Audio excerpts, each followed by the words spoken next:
Que los arquitectos generalmente tienen mucho ego.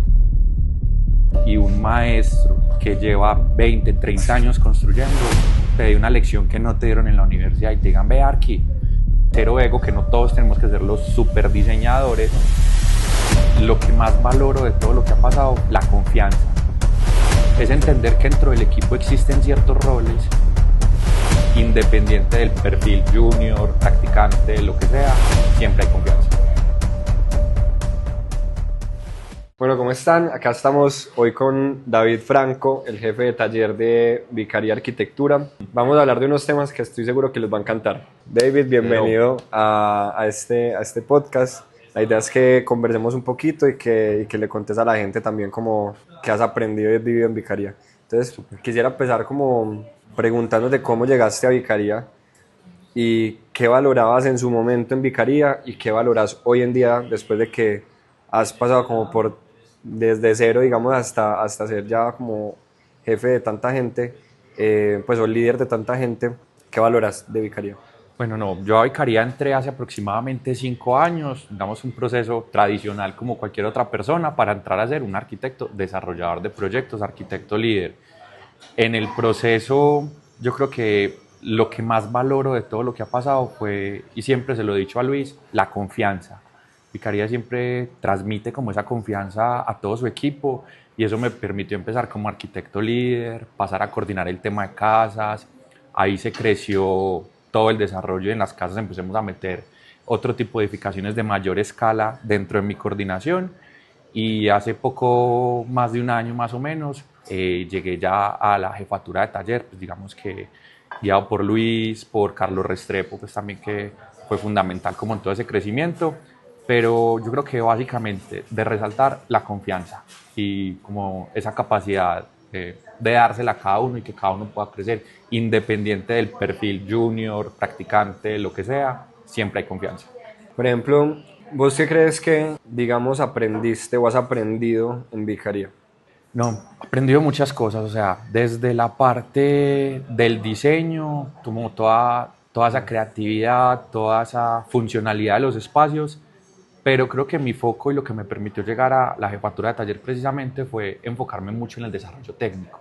Es Okay. entender que dentro del equipo existen ciertos roles y saber que Luis Morales, Pedro y muchos de los arquitectos del equipo se encargaban precisamente de La esa primera imagen. parte de imagen, el concepto y todo eso, y entender desde que el cero ego, que no todos tenemos que ser los super diseñadores, sino que también hay partes del equipo que tienen que ser del desarrollo, tecnificar los proyectos que sean posibles, construirlos, organizarlos y llevarlos a un buen término dentro de todos los tiempos que se requiere. Ahí mencionaste una cosa que a mí digamos que no lo entendía muy bien al principio, pero con el paso digamos, del tiempo, lo fui entendiendo y es que los arquitectos generalmente tienen mucho ego. Pues como, no, lo que yo diga y ya.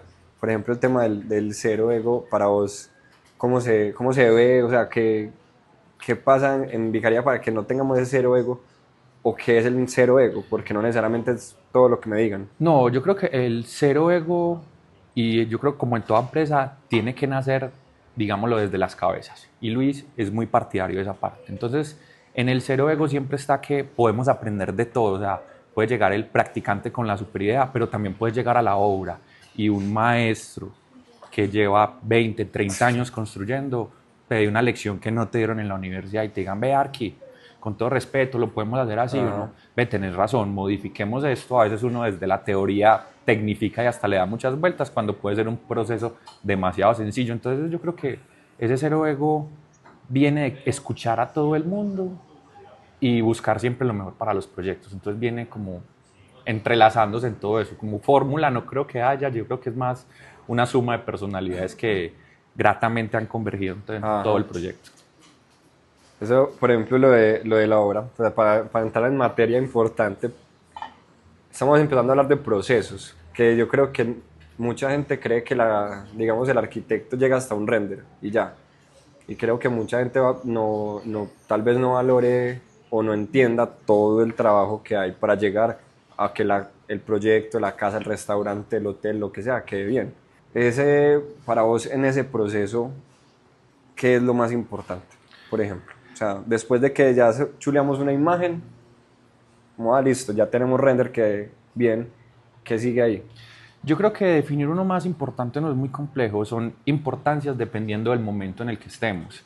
En una fase inicial en la que están haciendo una idea, puede que la mayor importancia no sea cómo pego el ladrillo, pero en una fase de desarrollo, para que esa imagen que buscamos crear se logre, sí necesito saber cómo pego el ladrillo. Entonces, importancias yo creo que dependerá mucho de las fases y por eso buscamos desarrollar todos nuestros proyectos dependiendo de su categoría, pero entre 5 y 6 fases que nos permiten tenerlo muy claro. Esas 5 y 6 fases, ¿cuáles vienen siendo en Vicaría? ¿Y por qué? Mejor dicho, ¿es lo mismo diseñar una casa o un restaurante? Bueno, a la última pregunta, como proceso sí, como actividades no.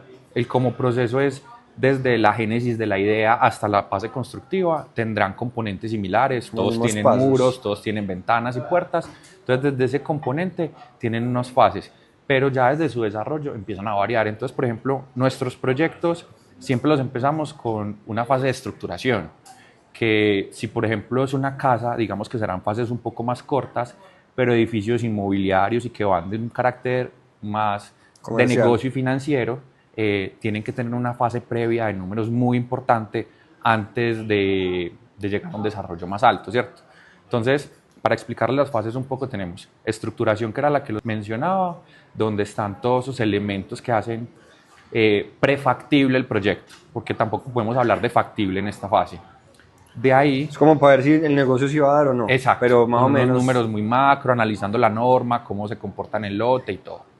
De ahí ya pasamos a lo que es el anteproyecto, que digamos es donde desarrollamos nuestra base de todos los proyectos y siempre va con el esquema pues, y con nuestro eslogan, que es toda historia comienza con un trazo, que todo proyecto lo iniciamos con un esquema inicial a mano de Luis, como para plasmar esas primeras impresiones que nos da el lote, el contexto y en este caso también el componente financiero. Mantener como una línea también. Sí, entonces ahí ya llegan esos primeros sketches, se desarrolla con el equipo anteproyectos, que aquí buscamos tener ya áreas del proyecto, validar la imagen, la estética, volumetría y con ciertas nociones mínimas pero necesarias del componente técnico para saber que sea viable. De ahí es, digamos que a veces puede ser un proceso largo, corto, dependiendo de qué tan rápido atinemos como a esa idea que tiene el cliente. Vamos y venimos hasta que sabemos que en esta fase quedamos como satisfechos y el cliente va a lograr tener ese proyecto esperado, y ahí pasamos a la siguiente fase que nos llamamos planos constructivos o de licencia. Es la parte donde ya empezamos el modelado técnico en Revit, a empezar a integrar al resto de profesionales, donde tecnificamos el proyecto y llevamos esa primera fase a licencia de construcción, que es lo que nos valida básicamente toda la normativa del proyecto. De ahí continuamos entonces ya la fase de desarrollo de detalles, ¿cierto? Esta fase digamos que puede ser la más larga de todo el proceso, porque buscamos siempre tener la mayor cantidad de información posible del proyecto, porque consideramos que lo que no solucionemos desde esta fase, desde arquitectura y con todos los elementos técnicos, lo solucionará una persona diferente en el proceso, que puede que no tenga clara la intención o las nociones del proyecto. Entonces eso nos llevará a que esas veces que uno llega, ay, si esto lo hubiéramos hecho así, sabemos que lo hubiera ya en ese punto no sirve de nada, pero buscamos preverlo todo como en esta fase. Es más fácil tumbar un muro en un plano que en una obra. Total. Entonces, yo creo que esta es como esa fase más larga, dependiendo, puede ser desde 4 meses en una casa con más de 50, 60 planos de información, hasta un año en un desarrollo inmobiliario completo, porque tiene mucho detalle y un es año muy también sacando planos, sacando planos y planos. Y coordinando el proceso, porque aquí las fases también se empiezan a mezclar. Claro. Entonces, son procesos dependiendo mucho del proyecto, pero siempre con la mayor cantidad de información posible. Y esa última etapa es la supervisión de proyectos. Creemos que es fundamental en todo proyecto hacer un acompañamiento en el proceso constructivo. ¿Por qué? Porque es que los proyectos son dinámicos, los proyectos son cambiantes y en este orden de ideas pasan cosas, aparecen columnas que de pronto no estaban o se movieron, en las fundaciones aparece algún elemento que implique cambiar algo, o también el mercado cambia, implica una actualización en el proceso inmediato. Entonces este acompañamiento nos permite tomar las decisiones de la mejor manera posible y siempre alineado a todos los intereses del proyecto, estéticos, funcionales, técnicos, todo eso. Entonces es una fase fundamental en el proceso.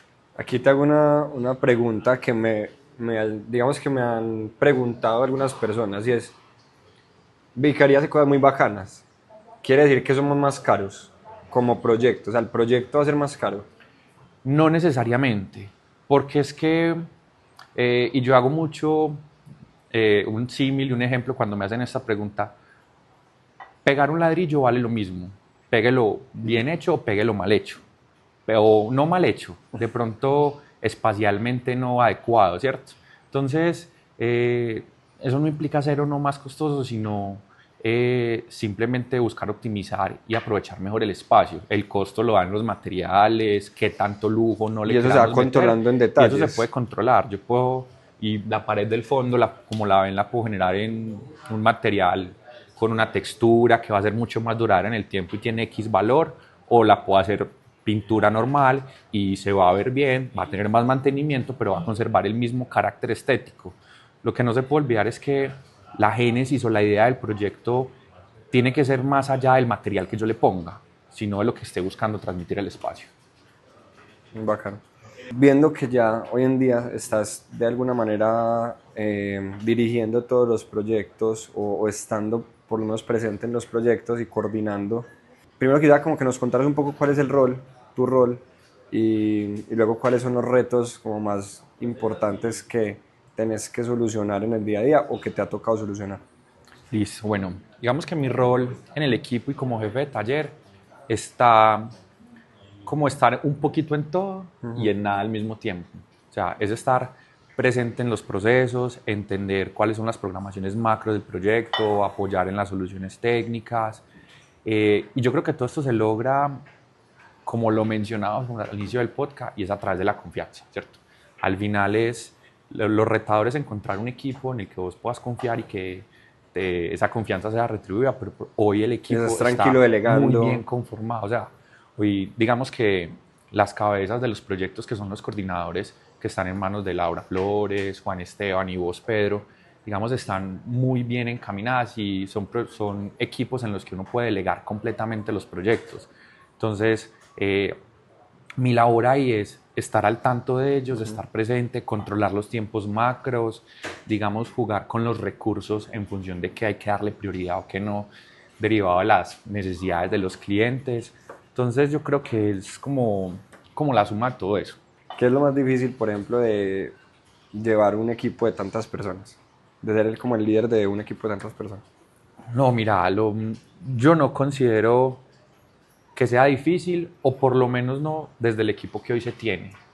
Precisamente, y sé que puedo ser redundante, pero por esa confianza.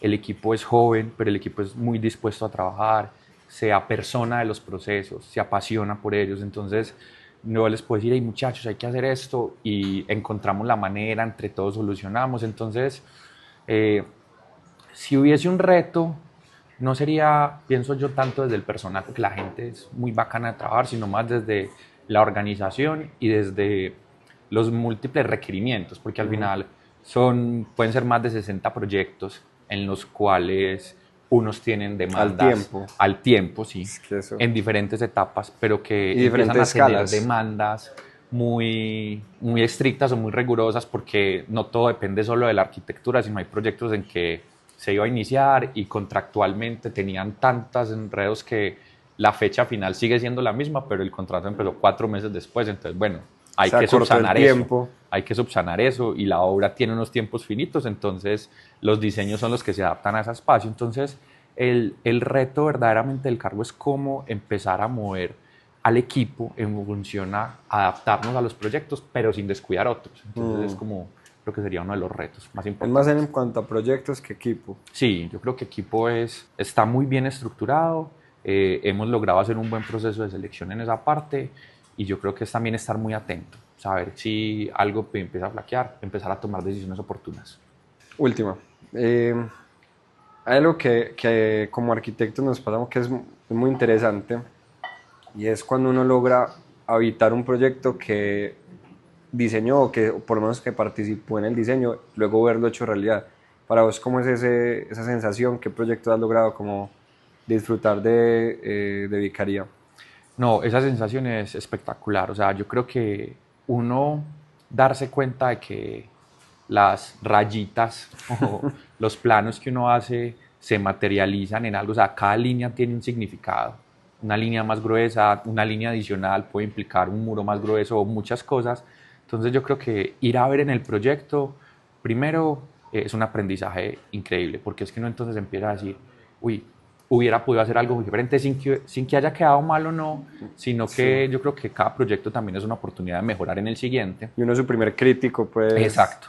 Entonces, pero ver eso y ver la sensación del cliente y esa frase que siempre dicen es que quedó mejor que en los renders, yo creo que ahí es cuando nos llena como en los procesos, pero ver eso yo creo que es de los mayores aprendizajes y no es algo que sea corto, yo creo que vine a ver mi primer proyecto terminado casi año y medio, 2 años después, porque pues una obra, por más sencilla que sea, son 12, 14 meses y mientras inician, Y todo mientras se el hacen los diseños, diseño. mientras todo, entonces si es algo demorado, pero muy gratificante al final. Qué nota. Bueno, muchas gracias a todos. Esperamos que se suscriban, que sigan pendientes de videitos que vamos a seguir compartiéndoles un poco más de lo que es Vicaría y qué hay detrás de todo esto que ven en una imagen o foto muy espectacular.